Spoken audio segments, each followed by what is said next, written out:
자, 이제 3단원 일반상대성 이론 봅시다. 우리 이 물리학 맨 마지막에서는 특수상대성 이론에 대해서 배웠었어요. 그러니까 특수상대성 이론은 여기에는 물체가 아주 빛의 속도에 가까운 빠른 속도로 운동을 할 때 관찰자가 봤을 때 어떻게 돼요? 그러니까 정지 관찰자하고 운동 관찰자를 기준으로 했었을 때 빛의 속도로 빠르게 움직이는 물체를 보면은 그 물체의 시간은 느리게 간다. 그 다음에는 빛의 속도로 빠르게 움직이고 있는 물체가 봤었을 때는 거리가 어떻게 된다? 줄어든다. 길이 수축이 일어난다. 이게 특수상대성 이론이었고, 일반 상대성 이론은 이거랑은 조금 다릅니다. 그건 이제 시간이 느리게 가는 것처럼 보이거나 하는 거였고, 여기서는 실제로 시간이 느리게 가요. 네. 자, 그래서 일반 상대성 이론 보면은 가속좌표계랑 관성력. 자, 이게 관성력이라고 하는 개념을 이제 처음으로 배워요. 네. 이게 이제 통합과학이나 물리학에서 잠깐 나오긴 했었는데, 실제로 관성력이라고 하는 개념을, 그러니까 이게 원래는 물리학에서 배웠어야 맞는데, 이게 좀 왜 개편을 하면서 순서가 이렇게 되었는지 잘 모르겠어, 선생님도.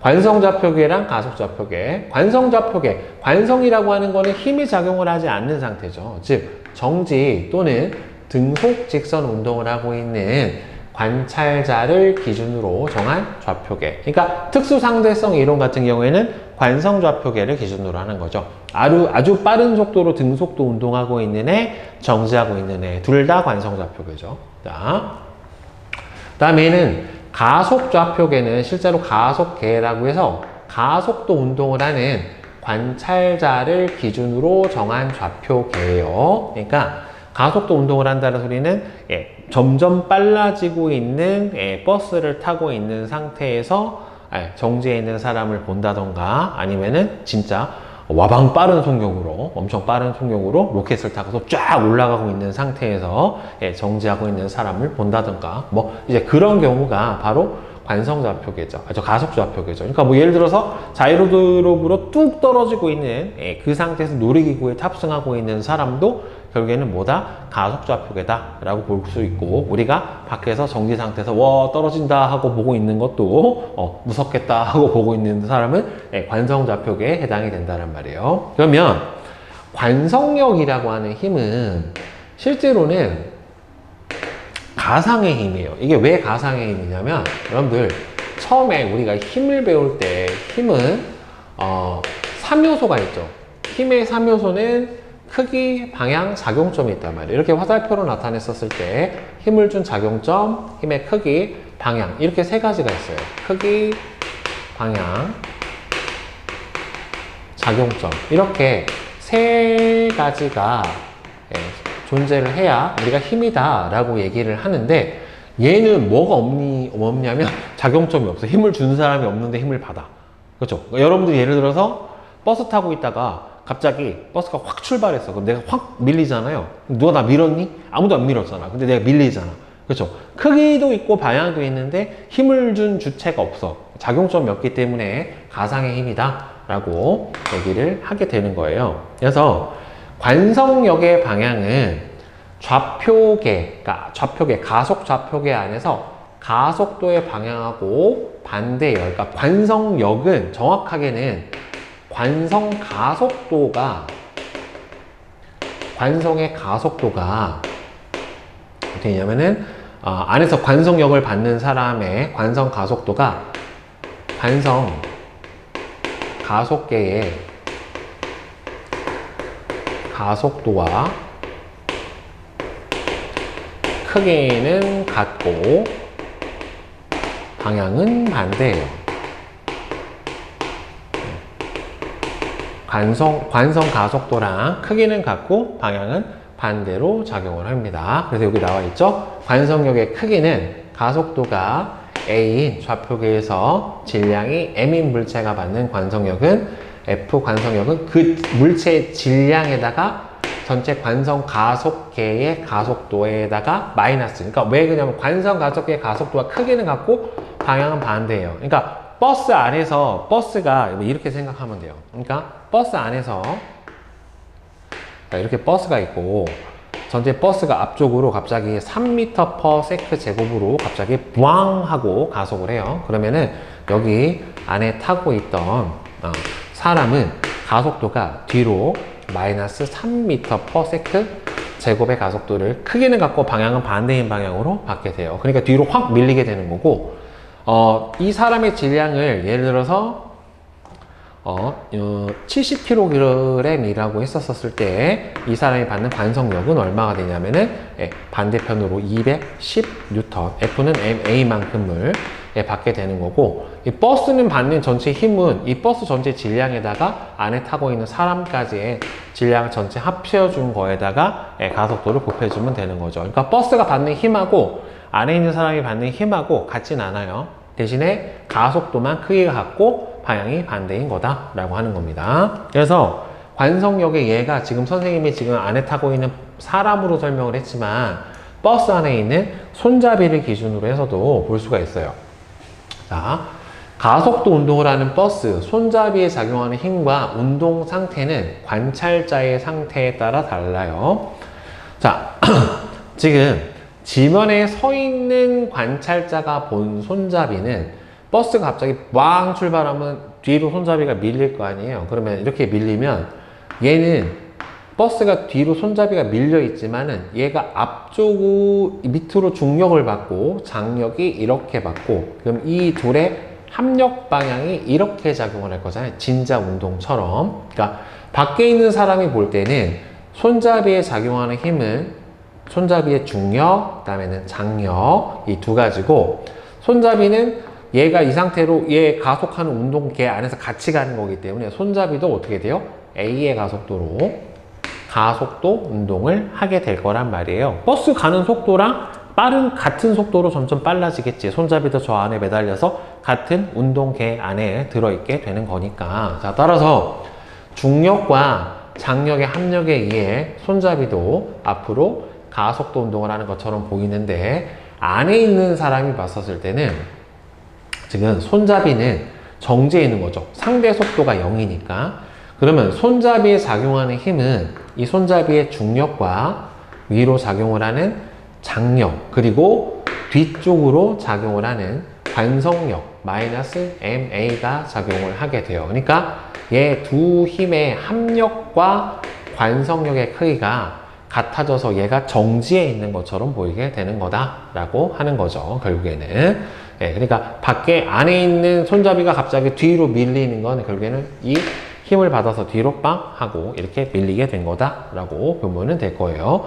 그리고 이제 제일 간단하게 이해할 수 있는 게 바로 요 엘리베이터 안에서 관성력과 몸무게의 변화예요. 그러니까 전체 관성계의 가속도의 방향과 반대 방향으로 크기는 같고 방향은 반대인 관성력을 받아요. 그러면 얘가 갑자기 위쪽으로 쭉 가속이 돼서 올라가고 있으면 위쪽으로 가속도가 쭉 작용을 하면, 그러니까 정지했다 갑자기 위로 쭉 출발하면 갑자기 덜컹하면서 어떻게 돼? 사람은 아래로 눌리는 듯한 느낌을 받아요. 그러면 이때 A로 가속이 되면 이 안에 타고 있는 사람은 이 관성 가속도를 아래쪽으로 받게 돼요. 그러면 이 사람은 밑으로 받고 있는 중력에다가 아래로 관성 가속도가 더해진 이마만큼의 힘을 받게 되니까 체중계가 더 많이 나와요. 그러니까 원래 무게에다가 관성력까지 같이 받아서 몸무게가 증가하는 걸로 나타나고,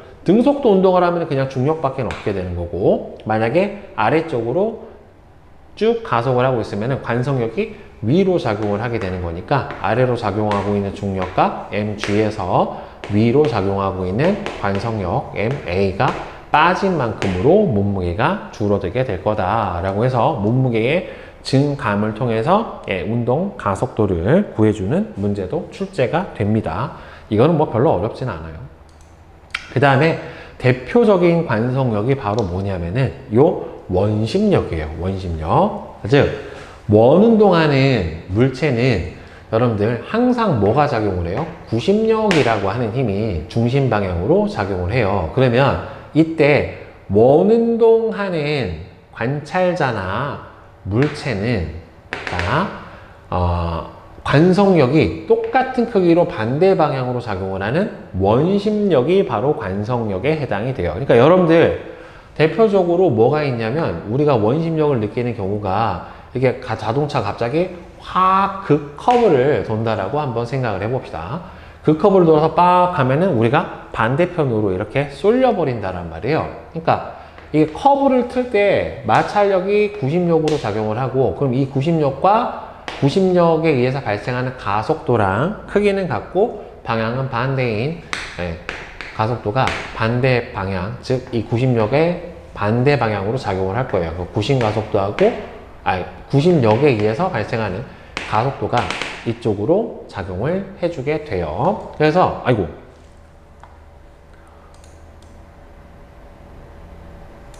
가속도로 작용을 하게 되고요. 그래서 이 원심력이 바로 구심력의 관성력에 의해서 나타나게 되는 현상이에요. 이 상태에서 딱 놓으면 얘가 밖으로 팡 튕겨나가려고 하는 것도 바로 뭐 때문에 나타나게 되는 거예요? 원심력 때문에 나타나게 되는 거예요. 그래서 원심력은 원 운동하는 물체에 나타나는 관성력으로, 근데 딱 놓는 순간에는 이제 원심력은 없어지지, V만 가지고 그냥 쭉 날아가게 되는 거죠. 원심력은 원 운동하는 물체에 나타나는 관성력으로 구심력하고 크기가 같고 방향이 반대다. 그러니까 이게 보면은 얘하고 얘가 크기가 같으니까 밖으로 나가거나 안쪽으로 들어가지 않고 이거는 평형이 되는 거고 요 방향의 운동 방향만 결정이 되는 거예요. 그러니까 이 두 힘은 없는 힘이나 마찬가지예요. 안에서 상쇄가 돼서 없어져 버리니까. 자, 그러면 이제 등가 원리라고 하는 거 한번 봅시다. 자, 등가 원리. 자, 등가 원리는 뭔가 같다라는 소리인데 중력 질량하고 관성 질량이라고 하는 건데, 중력 질량은 중력장 안에 있는 물체가 받는 중력의 크기를 중력 가속도를 곱해서 중력 가속도, 힘의 크기를 중력 가속도로 나눠서 구해준 질량이 중력 질량이에요. 그러니까 결국에는 이 우리가 mg로 받는 힘을 중력 가속도로 나눠서 구해준 질량이 바로 중력 질량이라고 합니다. 그래서 중력 질량은 중력 가속도로 나눠준 거고, 관성 질량은 물체에 어떠한 힘이 작용을 해서 가속도 운동을 할 때 작용한 이 힘의 크기를 물체의 가속도로 나눠서 구한 질량을 관성 질량이다 라고 얘기를 해요. 그러니까 가속도 운동을 해서 받는 관성력을 그 관성 가속도로 나눠서 구해준 질량이 바로 관성 질량이다 라고 보면 돼요. 그러니까 이때 가속 운동을 할 때 A다 그러면은 관성력을 MA만큼으로 받게 되는 거고, 이때 전체 운동의 가속도가 A니까 이렇게 나눠줘서 구한 질량을 관성 질량, 관성력에 의해서 발생한 힘을 그 관성 가속도로 나눠준 질량이 관성 질량이에요. 근데 문제는 만약에 어떤 물체가 중력 가속도하고 똑같은 크기로 만약에 가속을 하고 있다라고 생각을 해보면, 안에 타고 있는 사람은 만약에 외부랑 단절이 돼서 완전히 밀폐된 공간이고 얘가 지구의 중력 가속도랑 크기는 같은 크기로 계속 가속이 되고 있다라고 하면은 안에 타고 있는 사람은 얘 운동 방향의 반대 방향으로 관성력을 받을 거란 말이에요. 그러니까 뭐 예를 들어서 이런 거야. 그러니까 이렇게 완전히 밀폐된 공간 안에서 어떤 로켓이 위로 G라고 하는 가속도로 가속이 되고 있으면 여기 안에 타고 있는 사람은 아래로 G만큼의 관성 가속도를 받게 되니까 이 사람은 질량이 M이면 만약에 지표면에 있었을 때에도 mg고 이렇게 중력 가속도로 가속 운동을 하고 있는 상태에서도 이 사람이 받는 힘은 뭐가 되는 거예요? mg가 되기 때문에 저게 중력 때문에 나타나게 되는 현상인지 관성 가속도 때문에 나타나게 된 현상인지 외부와 정보가 단절된 안에 타고 있는 사람은 구분이 불가능하다라는 게 바로 요 등가 원리에 대한 핵심 포인트예요. 자, 그래서 등가 원리는 가속 좌표계 안에 있는 관찰자가 중력인지 이게 관성력인지를 구별할 수 없다. 즉 중력 질량이든 관성 질량이든 둘 다 똑같다라고 하는 거예요. 그래서 아인슈타인은 등가 원리를 바탕으로 해서 뉴턴의 중력과는 다른 새로운 중력 이론인 일반 상대성 이론이라는 것을 발전시켰어요. 자, 그럼 보면 우주선 안에 물체의 운동하고 등가 원리 봅시다. 근데 되게 쓸데없는 걸 밝혔지. 그치? 이거 굳이. 자, 지구의 정지에 있는 우주선은 지구 표면에 정지해 있으면은 이 안에 있는 사람은 뭐예요? 중력을 받고 요 안에 있는 물체는 밑으로 뭘 받게 돼요? 중력 가속도를 받아서 쭉 자유낙하를 하게 될 겁니다. 그 다음에 우주 공간은 거의 무중력에 가깝기 때문에 무중력 상태라고 보고, 중력이 없는 우주 공간에서 가속이 위로 A라고 하는 가속도로 가속이 되고 있는데, 이때가 지구 중력 가속도랑 만약에 같은 가속도로 선생님이 아까 설명을 했던 것처럼 가속이 되고 있는 거예요. 자, 가만히 놓으면 물체는 관성에 의해서 그 순간의 속도를 유지를 합니다. 나의 경우 우주선이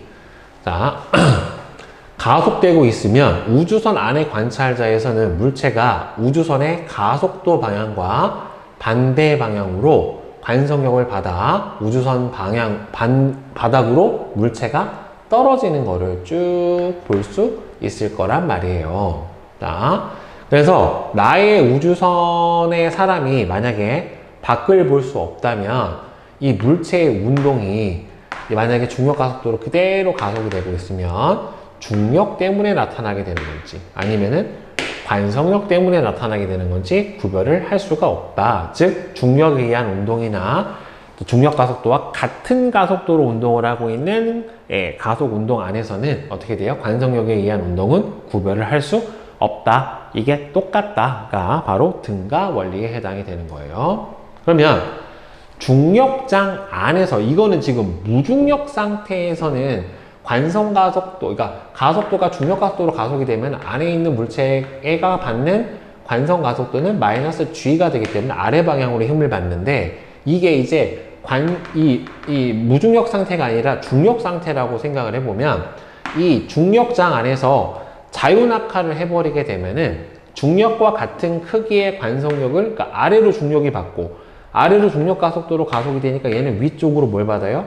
관성 가속도로 마이너스 G만큼의 관성 가속도가 생기게 될 테니까 아래로 받는 중력과 반대 방향으로 받는 관성력의 크기가 같고 방향이 반대가 돼 버린다란 말이에요. 그래서 중력을 느끼지 못해요. 그래서 보통 왜 그런 거 제로지라고 해서 그 비행기를 타고 가다가 비행기가 쭉 자유낙하 해버리면, 옛날에 무도에서도 한번 나왔고 한번 그 유튜브에 찾아보시면 비행기가 쭉 고도에 올라가서 이 상태에서 그냥 엔진 끄고 빵 하고 자유낙하해요. 그럼 자유낙하 해버리면은 밑으로 중력으로 비행기 안에가 무중력 상태가 돼요. 아래로 가속되는 중력 가속도랑 위로 받는 관성력의 크기가 같아져 버리면서 안에 있는 사람은 중력이 상쇄된 것 같은 효과를 느끼게 됩니다. 그래서 느끼지 못해요. 그리고 무중력 공간 안에서 엘리베이터에 탄 사람은 무중력 공간 안에 가속되지 않고 가만히 있게 되면은 중력을 느끼지 못해요. 그러니까 얘도 마찬가지죠. 자신이 중력에 의해서 가속도 운동을 하고 있는지 정지에 있는지 알 수 없다. 그러니까 이게 무중력 상태에서 중력 가속도랑 같은 가속도로 가속이 되고 있으면 이게 중력인지 아니면은 관성력인지 모르고, 그 다음에 중력장 안에서 중력 가속도로 가속도 운동을 해서 얘가 관성력하고 중력이 상쇄된 상태인지 무중력 상태에 있는지 구분을 할 수가 없다. 그러니까 외부를 보지 못하는 상태에서는 우리가 느끼지 못한다 라고 하는 게 바로 이 등가 원리의 핵심이에요. 그러니까 관성력과 중력이 크기가 같아지는 상태가 되면은 이게 중력 때문인지 관성력 때문인지 사람은 알 수가 없다. 우리가 구분하지 못한다 라고 보는 게 바로 뭐다? 이 등가 원리에 해당이 되는 일반 상대성 이론에 해당이 됩니다. 여러분들. 자, 우리 이제 개념 확인 문제를 한번 봅시다. 자, 좌표계에 대한 설명으로 옳은 것과 옳지 않은 것은 O, X, O, O예요. 가속도가 A인 가속 좌표계 안에 있는 질량이 M인 물체에 나타나는 관성력은 MA가 아니라 마이너스 M A로 관성계하고 가속도의 크기는 같고 방향은 반대가 됩니다.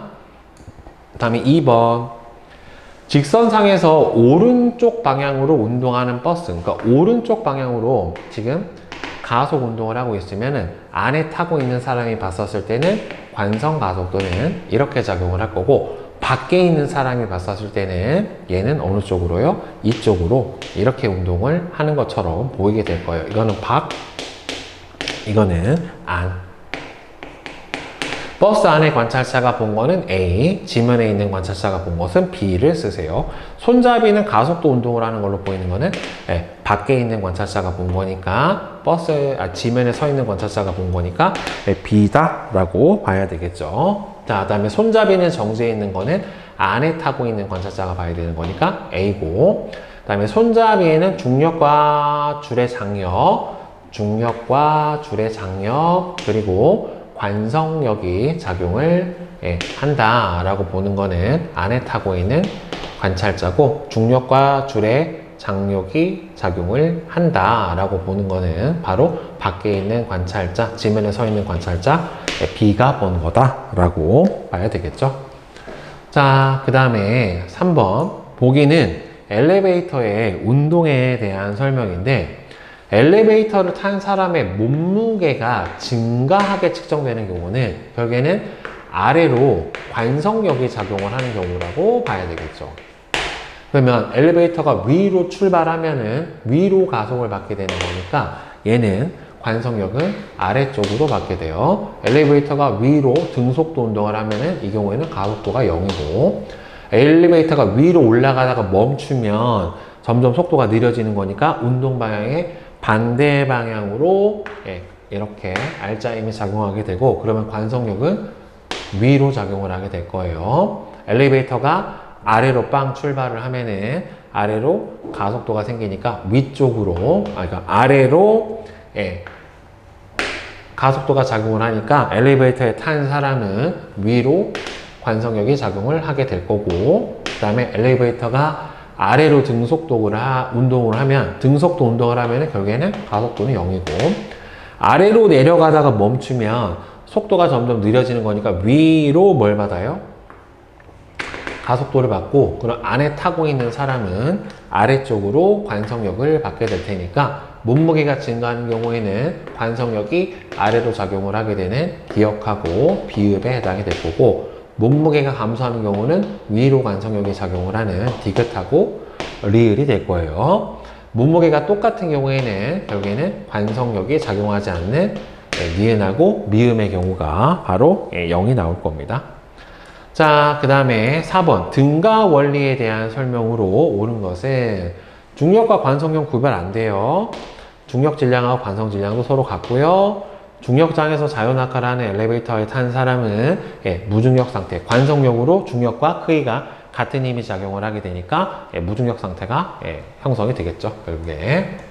자, 이번에는 이제 중력 렌즈 효과 선생님이랑 한번 같이 알아봅시다. 아마 들어본 적이 있는 학생들도 있을지 모르겠는데, 중력이 마치 볼록 렌즈와 같은 효과를 나타내서 빛을 휘게 만든다 라고 하는 건데, 자, 보면은 아인슈타인은 조금 다른 방식으로 이 중력에 대한 접근을 하게 됐어요. 그래서 시공간의 휘어짐이라고 하는 거는, 자, 중력에 의해서 빛이 휘어지게 되는 현상이 나타나는 게 바로 이제 중력 렌즈 효과인데, 그러니까 어차피 빛의 기본적인 성질 중에 하나가 뭐예요? 빛은 직진을 해야 된다는 말이에요. 그렇죠? 빛의 직진성인데, 그러니까 어느 순간에 이제 관측을 해보면 우주나 이게 아주 이런 데서 오는 빛을 관측을 해보면 빛이 휘어진다라고 가정하지 않으면은 일어날 수 없는 현상들이 벌어진단 말이죠. 이제 이런 것들을 이제 설명하기 위해서 시공간이 휘어지고 그 휘어진 시공간을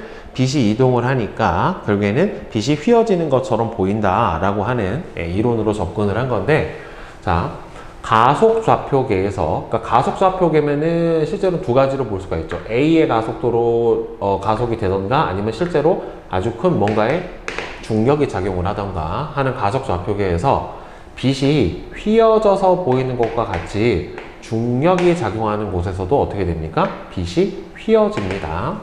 자, 자, 그러면 이게 무슨 소리냐면은 우주선 안에서 보았을 때 우주선 안의 빛의 경로가 어떻게 되는지를 보게 되면은 우주선 안에서 수평으로 비춘 빛을 우주선 안에서 보게 되었을 때 우주선의 운동 상태에 따른 빛의 경로를 보게 되면은 어떻게 보이냐면은 그러니까 중력이 작용하지 않는 공간 안에 그냥 정지해 있어요. 정지해 있는 우주선 안에서 빛을 쏘면 이 빛은 쭉 직진을 하게 되는 것처럼 보여요. 빛은 어차피 기본적으로 직진을 하기 때문에.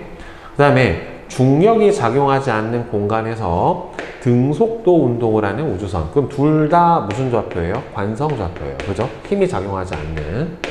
네, 관성 좌표에서 보면은 운동 방향이 위로 운동을 이렇게 한다라고 하더라도 빛은 똑같이 그냥 무슨 운동이에요? 네, 등속 안으로 직진하는 운동을 하는 것처럼 보여요. 그러니까 빛이 관성 좌표계 안에서는 직진하는 것처럼 보이게 되는데 중력이 작용하지 않는 공간에서 위쪽 방향으로 가속도 운동을 하게 되는 거예요. 위쪽으로. 그러면은 얘가 위쪽으로 가속도 운동을 하게 되면은 얘가 점점 위로 빨리 갈 거 아니에요. 그러면 빛이 휘어져 가지고 실제로 근데 이 가속도가 좀 많이 커야 돼요.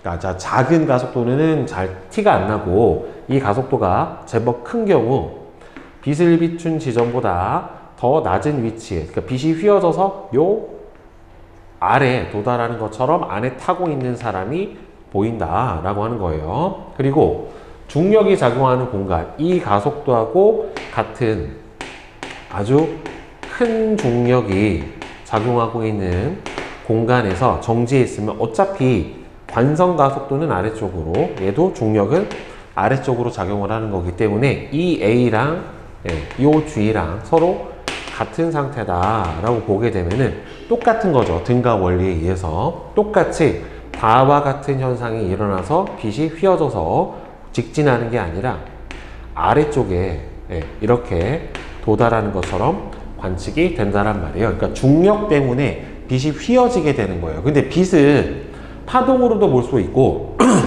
포톤이라고 하는 그러니까 입자, 광자로도 볼 수 있는데 실제로 광자는 질량은 없어요. 그러니까 중력을 받아서 휜다라고 생각을 해줄 수도 없게 되거든요. 왜냐하면은 이거를 파동으로 보더라도 빛은 기본적으로 직진성을 가지게 되고 빛은 광자의 흐름으로 보더라도 이 광자 자체는 질량이 없단 말이에요.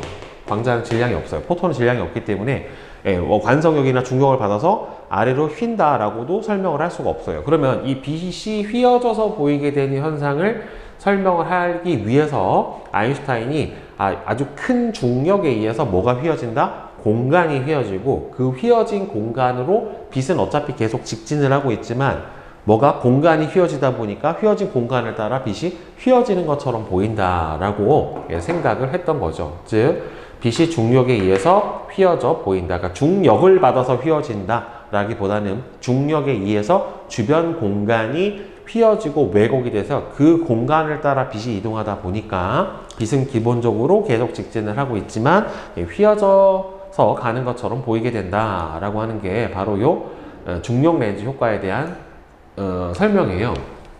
즉 그래서 중력에 의한 공간의 휘어짐이라고 하는 개념을 보게 되면은 가속 좌표계 또는 아주 큰 중력이 저 가속도와 같은 중력이 작용을 하는 좌표계 안에서 수평 방향으로 발사된 빛이 휘는 것과 같이 질량을 가진 물체가 있었을 때 그 질량이 제법 아주 질량이 컸었을 때 그 중력이 그 주변에 있는 중력이 주위의 공간 자체를 휘어지게 만든다라고 하는 거예요. 그러니까 이게 중력에 의한 공간의 휘어짐을 보게 되면 보통 이런 식으로 설명을 하거든요. 그러니까 원래 질량이 작은 물체하고 큰 물체가 있으면 질량이 큰 물체가 더 큰 중력을 가지기 때문에 주변 공간을 더 많이 휘게 한다라고 하는 건데 그러니까 이거를 설명하는 게 보통은 스폰지 있죠, 여러분들.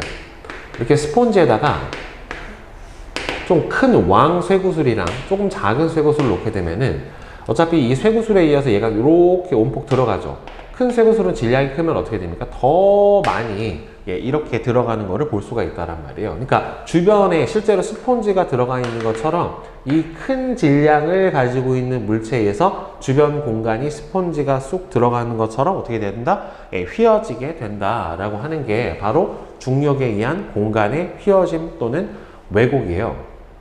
그리고 여기다 보면은 이거 아마 유튜브 같은 거 찾아보면은 이 중력 렌즈 효과를 설명을 하는 동영상을 볼 수가 있는데, 이게 고무판에다가 질량이 큰 공을 놓게 되면은 고무판이 이렇게 쏙 들어가서 여기 질량이 큰 공이 이렇게 있어요. 그리고 이게 원래는 이제 원이잖아요. 이렇게 큰 고무판이 안으로 쑥 들어가 있는 깔때기처럼 이렇게 들어가 있는 공간에 해당이 되는 거고, 여기다가 이게 이제 공간이 큰 질량에 의해서 휘어지게 되는 거고, 질량이 작은 공을 놓으면 여기서 뚝 돌면서 어떻게 돼요?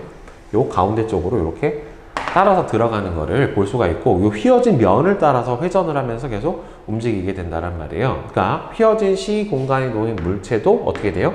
휘어진 C 공간을 따라 움직이게 돼요. 그러니까 빛은 기본적으로 원래는 직진이지만 공간 속에서 직진을 하는 거라서, 공간이 만약에 이렇게 휘어져 있으면 빛은 계속 직진을 하지만 여기서 공이 굴러가는 것처럼 이 순간순간을 보면 계속해서 직진이잖아요. 좁은 영역을 보면, 크게 보면 휘어진 거지만 공이 여기를 따라가는 것처럼 빛도 이 휘어진 공간을 따라서 이런 식으로 어떻게 된다? 이동을 하게 된다. 그래서 빛이 마치 휘어지는 것처럼 보인다 라고 하는 게 바로 중력 렌즈예요. 그래서 C 공간의 휘어짐을 보게 되면은 태양 주위의 공간도, 태양도 질량이 제법 큰 항성에 해당이 되기 때문에 태양 주위의 공간이 휘어져 있기 때문에 태양 근처를 지나는 빛이 휘어져요. 그러니까 별이 실제로는 요 위치에 있어요. 그럼 지구에서 관측을 했었을 때 원래 이 빛은 쭉 직진을 해서 이렇게 직진을 하면 이렇게 가야 되는데,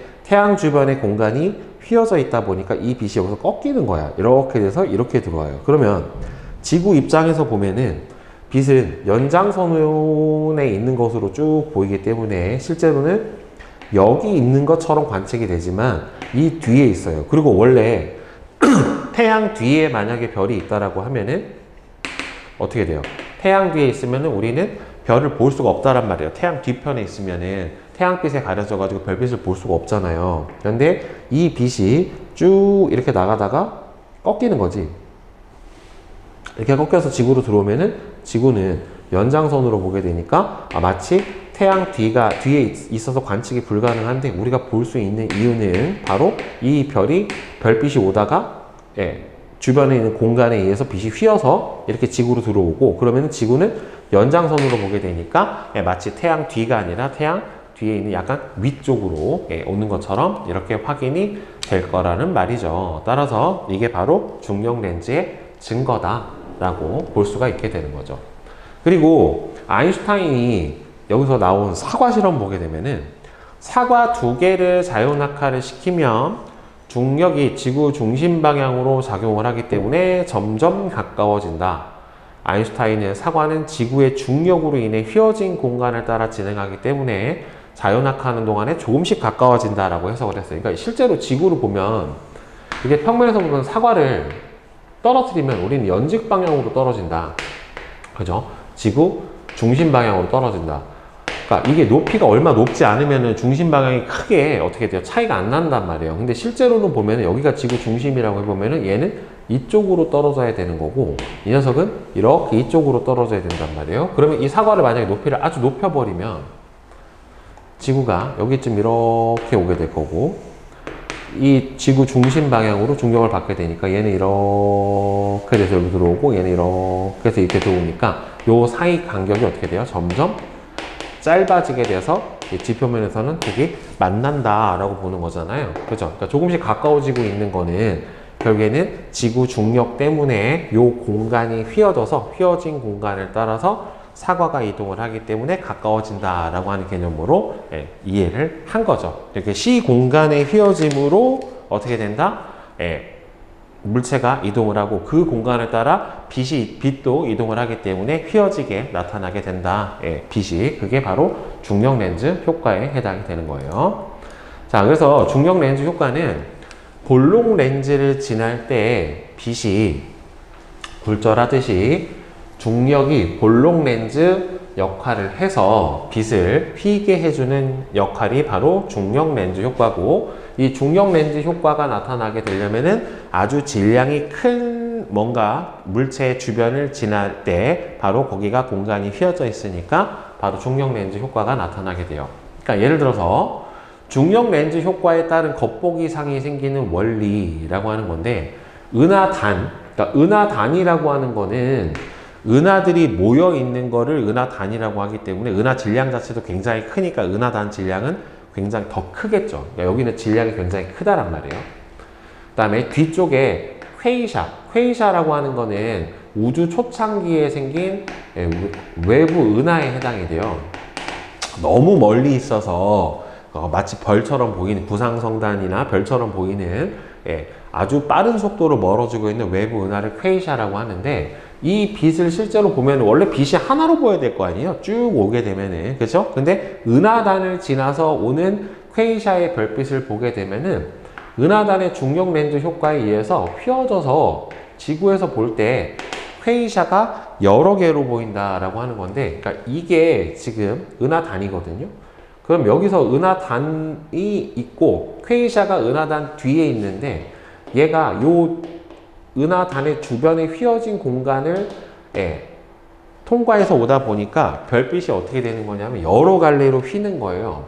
그러니까 옆에서 조금 선생님이 그림을 잘 못 그려가지고, 자, 여기 은하단이 이렇게 있으면 이 별빛이 퀘이샤가 쭉 오다가 이 앞에서도 휘어져서 이렇게 들어오고, 그 다음에 이렇게 들어오도 옆에서도 이렇게 휘어져서 들어오고, 그 다음에 얘가 이렇게 위에서도 휘어서 이렇게 들어오고, 아래에서도 휘어져서 이렇게 들어오니까 우리는 연장선으로 보잖아요. 그러면 하나, 둘, 셋, 넷, 이런 식으로 양옆으로 위아래로 이렇게 휘어져서 들어오는 빛, 양옆으로 휘어져서 들어오는 빛, 이런 식으로 해서 퀘이샤가 이렇게 중력 렌즈 때문에 휘어져서 들어오는 여러 개로 보이게 되는 현상도 바로 중력 렌즈 효과고, 만약에 정확하게 얘하고 완벽하게 일직선이 돼버리면 이 모든 방향에서 나오는 빛이 얘를 다 어떻게 돼요? 앞에 있는 물체를 전부 다 감싸면서 넘어오기 때문에, 그럼 완전 동그란 형태로 이렇게 고리가 있는 형태로 관찰이 될 텐데, 그게 바로 이제 아인슈타인의 원이에요. 그러니까 관측하려는 별, 그 다음에 중력 렌즈를 만드는 은하, 그 다음에 관측하는 지구가 완벽하게 일직선이 돼버리면은, 정확하게 일직선이니까 빛이 모든 방향에서 다 어떻게 돼요? 다 굴절이 돼서 바깥으로 동그란 원형 형태로 은하를 감싸고 있는 별빛이 관측이 될 거다. 그게 바로 아인슈타인의 원에 해당이 되는 겁니다. 자, 그 다음에 중력 렌즈에 의한 시간 지연. 중력이, 자, 그러니까 실제로 여러분들, 그러니까 특수 상대성 이론에서는 시간이 더 느리게 가는 것처럼 느껴지는 거지만, 이 일반 상대성 이론에서는 실제로 시간이 느리게 가요. 진짜 느리게 갑니다. 아주 중력이 크게 작용하는 공간에서는 시간이 느리게 가요. 그러니까 시간이 느리게 간다는 소리는 여러분들 시간이라고 하는 개념을 뭘로 보는 거냐면, 이 시간이라고 하는 개념을 빛의 속도로 어떤 특정 거리를 갔었을 때 걸리는 값이에요. 그러니까 C가 광속인데, 이 광속으로 특정 거리만큼 이동하는데 걸리는 거를 시간으로 정의를 해주면, 중력이 작용하는 공간에서 중력의 영향으로 C 공간이 휘어지게 되는데, C 공간이 많이 휘어지면 많이 휘어질수록 어떻게 돼요? 시간이 더 느리게 가요. 왜냐면은 직진으로 가는 게 아니라 휘어진 공간을 따라서 이동을 해야 되기 때문에, 휘어진 공간을 따라 이동을 하니까 빛이 진행하는 경로가 어떻게 돼요? 더 길어져 버리잖아요. 그렇죠? 빛이 진행하는 경로가 더 길어져 버리기 때문에 실제로 어떻게 된다?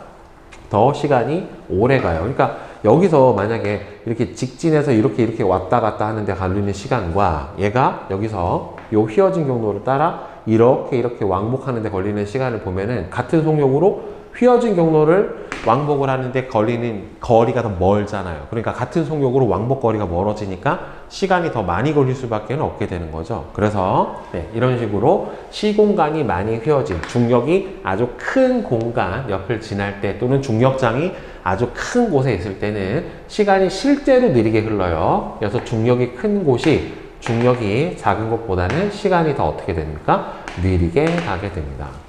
그래서 항성의 밀도 변화에 따른 시공간의 휘어짐이라고 해서 보면은 여러분들 항성이 보통 별이에요. 그러니까 주계열성 같은 애들이, 주계열성, 태양과 같은 주계열성 같은 애들 중에서 태양보다 질량이 아주 큰 애들 같은 경우에는 주계열성이 초거성이 됐다가 초거성 상태에서 뭐가 됩니까? 초신성 폭발을 하고 나서 중심에 있던 핵이 뭐가 돼요? 중성자별이 되든지 아니면은 블랙홀이 되는 이런 현상이 벌어지게 되는데, 자, 그러면은 가운데 중성자별이나 블랙홀이 별의 질량이 대부분의 애들이 아주 좁은 공간에 모여있기 때문에 거의 한 점에 모여있는 거나 마찬가지이기 때문에 밀도가 엄청나게 크다란 말이에요. 그래서 이렇게 항성의 반지름이 감소해서 밀도가 증가하면 이게 바로 주계열성, 항성이 소멸되는 과정에서 만들어지는 중성자별이나 블랙홀이 되면은 항성의 중심 부분이 중력이 아주 크게 작용을 해서 시공간이 심하게 휘어져요. 그러니까 주변 공간이 많이 휘는 거죠. 이런 식으로. 그래서 크기는 작고 질량이 큰 천체일수록 탈출 속도가 커지죠. 탈출 속도 자체가 V는 루트 R분의 2gm에 해당이 되는 거니까, 따라서 반지름은 작고 질량이 큰 천체일수록 여기를 탈출하는 속도가 커지는데, 만약에 이렇게 구해준 탈출 속도가 빛의 속도에 도달할 수가 있다란 말이에요. 근데 만약에 이 탈출 속도가 빛의 속도보다 크면 빛도 이 중력장을 빠져나오지 못하는 상태가 되는 거고, 그럼 어떻게 돼요? 빛이 이동을 해야 시간이 가는 건데 빛이 이동을 하지 못하는 거죠. 요 안에 갇혀서 빛이 이동을 하지 못하는 상태가 되는 거니까 시간이 멈춰버린단 말이에요. 그렇죠. 빛도 빠져나오지 못하는 상태가 되는 거고, 이 천체에서는 빛을 포함한 어떠한 것도 빠져나올 수 없는데 얘를 블랙홀이라고 얘기를 해요. 그러니까 빛이 그러니까 요 공간 안에 여기서 들어가면 여기까지 이렇게 들어가. 빛이 그러니까 여기까지 들어갔다 이렇게 나올 수 있어. 여기까지 들어갔다도 나올 수 있어. 근데 어느 순간으로 들어가게 되면은 여기서 못 빠져나와요. 갇혀요. 그러니까 탈출 속도가 빛의 속도보다 커버리면은 빛이 딱 이게 여기서 계속해서 뱅뱅뱅뱅 회전하고 나오지는 못하는 상태가 되는데, 여기가 우리 뭐라고 불러주냐면은 사건의 지평선이라고 해요.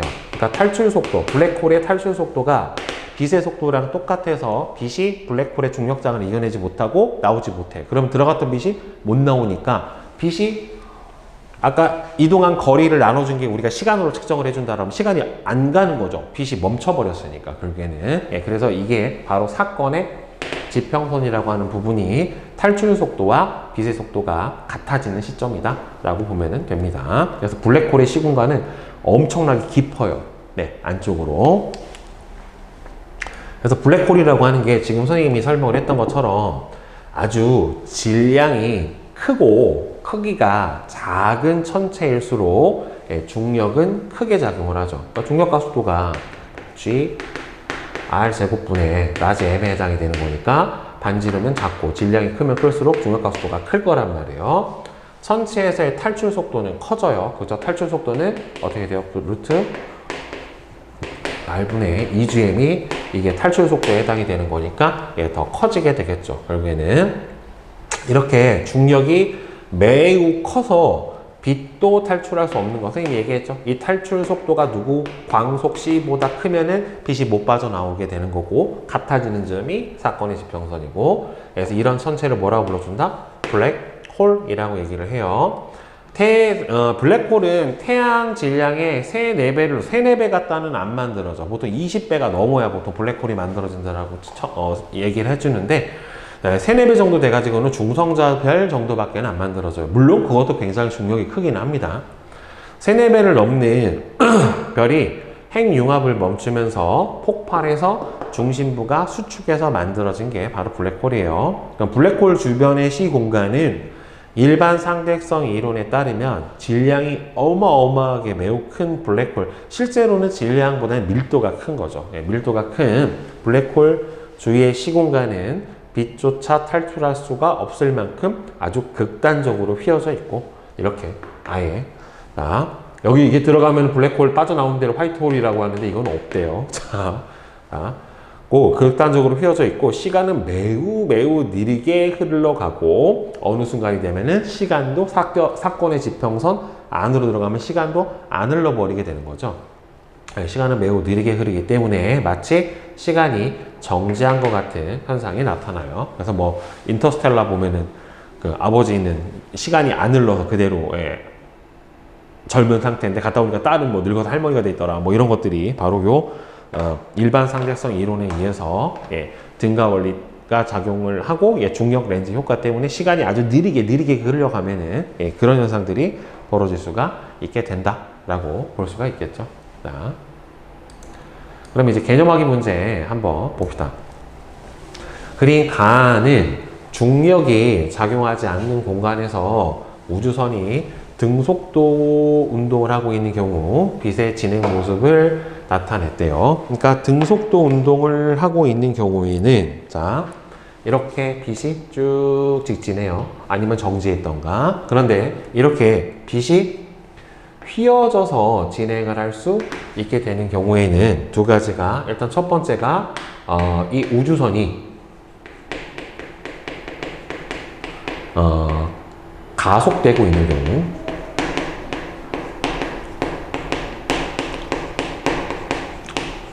그 다음에 두 번째로는 우주선이 큰 중력의 천체에 있는 경우.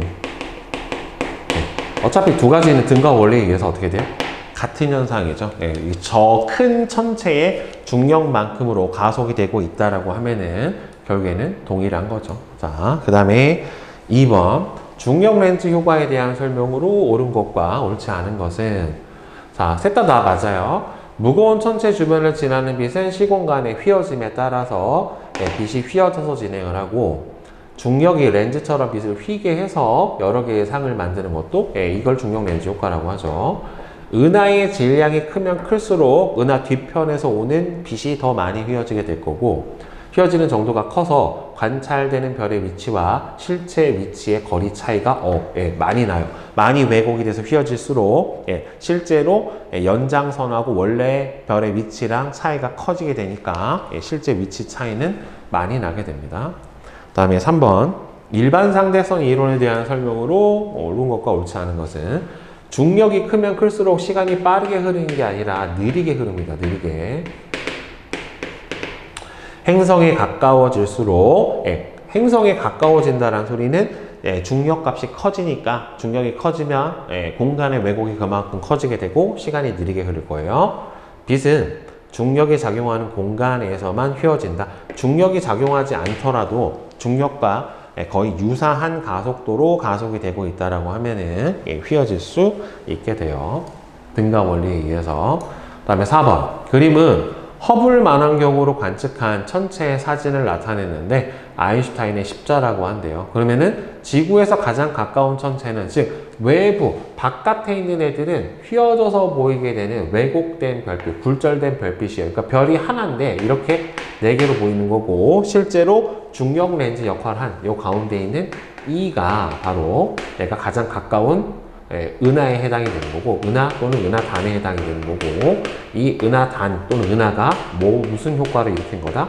중력 렌즈 효과를 일으켜서 이렇게 네 개가 있는 것처럼 보이게 되는 거죠.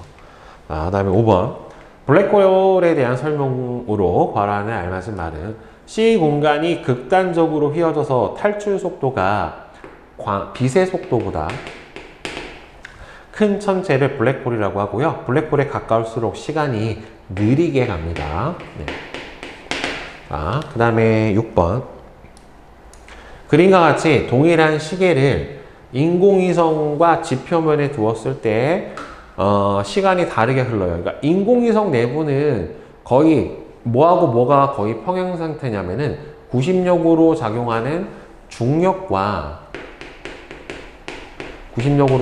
중력하고 외부로 튕겨나가려고 하는 관성력이 원심력이 거의 같은 상태라 인공위성 같은 경우에는 거의 중력이 상쇄된 무중력 상태에 해당이 돼요. 대신에 지표면에 있는 애는 밑으로 중력을 받을 테니까 중력이 큰 곳일수록 중력에 의한 시간 지연이 더 크게 나타나고 따라서 시계는 누가 더 느리게 가야 돼요? 지표면에 있는 시계가 인공위성에 있는 시계보다 더 느리게 가야지 맞게 되겠지요. 그쵸? 자, 이제 대표자료 분석 문제 한번 봅시다. 자, 그림 가부터 다와 같이 철수가 높은 건물의 엘리베이터를 타고서 올라가고 있는데 엘리베이터의 속력은 가에서는 점점 빨라지고 나에서는 느려지고 바에서는 일정하다라고 주어졌죠. 그러니까 점점 빨라진다라는 소리는 위쪽으로 가속이 되고 있는 거고 점점 느려진다라고 하는 거는 운동 방향하고 반대 방향으로 가속이 돼야 되는 거고 일정할 때는 이때는 가속도가 0이죠. 그러면 실제로 여기서 이제 선생님이 관성 가속도는 그러면 얘는 관성력은 실제로는 이제 관성 가속도는 그러니까 운동계 전체의 가속도하고 크기는 같고 방향은 반대니까 얘는 아래로 얘는 위로 그다음에 이 경우는 어차피 없으니까 없죠. 그러니까 관성력이라고 하는 거는 가속 좌표계에서만 나타나는 가상의 힘이죠. 그렇죠? 자, 그러면 가나 다의 엘리베이터 안에서 측정한 철수의 몸무게는 그러면은 이 경우는 전체 중력 가속도에다가 관성 가속도가 더해지고 이 경우는 중력 가속도에서 관성 가속도가 빠지고 이 경우는 그냥 중력 가속도만 작용을 하게 되니까 여기서 질량 값을 곱해준 게 철수의 몸무게에 해당이 되겠죠. 따라서 가는 어떻게 되겠습니까? 증가.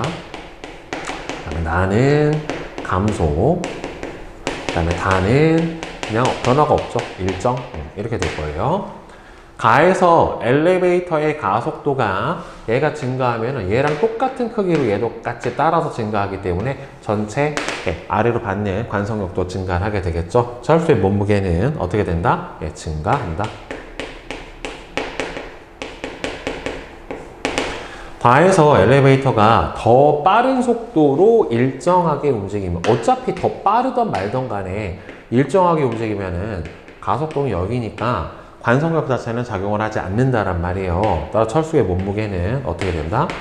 변화가 없다 라고 대답을 해주면 되겠죠. 자, 그러면 4번 봅시다. 자, 관성력은 관성좌표계가 아니라 가속좌표계 안에서만 나타나게 돼요. 가속좌표계의 관찰자가 느끼는 가상적인 힘이고 관성력의 크기는 좌표계의 가속도의 크기에 비례하죠. 그러니까 정확하게 크기는 같고 방향은 반대로 작용을 하게 되는 거예요. 관성력의 크기는 좌표계 안의 물체의 질량에 당연히 비례하죠. 왜냐하면 관성력이라고 하는 거는 마이너스 MA에 해당이 되기 때문에 따라서 질량이 크면 클수록 어떻게 되겠어요? 관성력도 커질 수밖에 없어요. 자, 그럼 관성력은 실제로 존재하는 힘은 아니죠. 가상의 힘이고 관성력은 항상 중력하고 반대 방향으로 작용을 한다. 중력과 반대 방향으로 작용을 하는 것은 아니에요. 즉 물체 결계는 운동계의 가속도와 반대예요. 그러니까 가속좌표계의 가속도하고 반대 방향이지 중력하고 반대 방향인 건 아니에요. 관성력은 가속도와 같은 방향이 아니라 반대 방향이고 가에서 철수에 작용하는 힘은 중력과 관성력이다. 맞고 다의 엘리베이터는 관성좌표계로 볼 수 있다. 그렇죠. 등속도 운동을 하고 있으면은 다 무슨 좌표계다? 관성좌표계다 라고 볼 수가 있어요. 자, 그 다음에 이제 대표자료 분석 2번 등가 원리 한번 봅시다. 그린 가는 중력이 작용하지 않는 공간에서 가속도 A로 운동하는 우주선을 나는 지표면의 정지에 있는 우주선을 나타냈대요. 그러면 지표면이 정지했으면 얘도 밑으로 뭘 받아요? 중력 가속도를 받고 있을 거고 이 경우는 지금 A의 가속도로 위쪽으로 가속을 하고 있을 테니까 이 관성 가속 안에서는 아래쪽으로 A만큼의 가속도가 작용을 하고 있을 거예요. 나는 지표면의 정지에는 우주선인데, 자, 공이 둘 다 낙하하고 있대요. 가에서 우주선 안에 있는 사람의 밖을 볼 수 없다면, 가의 사람은 우주선의 운동 상태가 어떠한지 알 수가 없다. 그쵸? 만약에 얘가 중력하고 같다라면 더더욱이 지표면에 내가 정지해 있는지, 얘가 가속이 되고 있는지 알 수가 없다라고 하는 거죠. 단 이 우주 무중력 상태에서. 그래서 가와 나에서 알 수 있는 원리는 바로 등가 원리에 해당이 되는 거고, 가 나에서 공이 낙하하는 원인이 되는 힘은 가 나에서는 중력이고, 가에서는 관성력에 해당이 되겠죠. 가에서 우주선의 가속도의 크기가 증가하면은, 그럼 우주선의 가속도의 크기가 증가하면은 밑으로 작용하는 관성 가속도도 증가를 하게 되는 거니까, 낙하하는 데 걸리는 시간은 t는 루트 a분의 2h만큼으로 같은 높이에서 낙하하는 데 걸리는 시간은 얘가 커지니까 어떻게 되겠어요? 짧아지겠죠?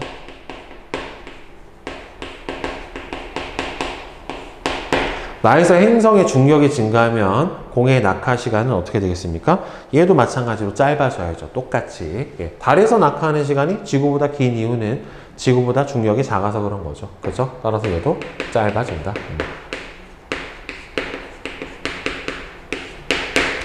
자, 그러면 봅시다. 5번하고 6번. 관성력의 크기는 가속좌표계의 가속도의 크기에 비례해요. 맞아요. 그 다음에 가속좌표계에서 나타나는 관성력을 중력하고 구분할 수 없다라고 보는 게 등가 원리고, 아인슈타인은 등가 원리를 바탕으로 일반 상대성 이론을 발전을 시켰죠. 그 다음에 그래서 6번 보면은 밖을 내다볼 수 없는 우주선 안에 있을 때 사람은 관성력하고 중력을 구분을 해줄 수가 없고요. 가속도가 만약에 중력 가속도라고 하면은 공을 같은 높이에서 낙하시키면 낙하하는 데 걸리는 시간은 둘이 똑같아야죠. 그렇죠. 어차피 A가 G가 되면은 둘은 동일하게 운동을 하게 되겠죠. 가에서 우주선 안에 사람이 볼 때 공은 등속도 운동을 하는 게 아니라 등가속도 운동을 해야 되겠죠. 중력과 같은 관성력을 받고 있으니까, 중력 같은 관성력을 받고 있으니까, A가 만약에 G라면 사람이 우주선 바닥을 누르는 힘은 가에서나 나에서나 똑같죠. 어차피 받는 중력이 똑같으니까, 관성력이나 중력이나 둘이 동일하니까, 그러니까 관성 질량, 중력 질량이 같아지는 거니까 바닥면을 누르는 힘도 수직 항력도 동일하게 작용을 하게 될 겁니다. 네.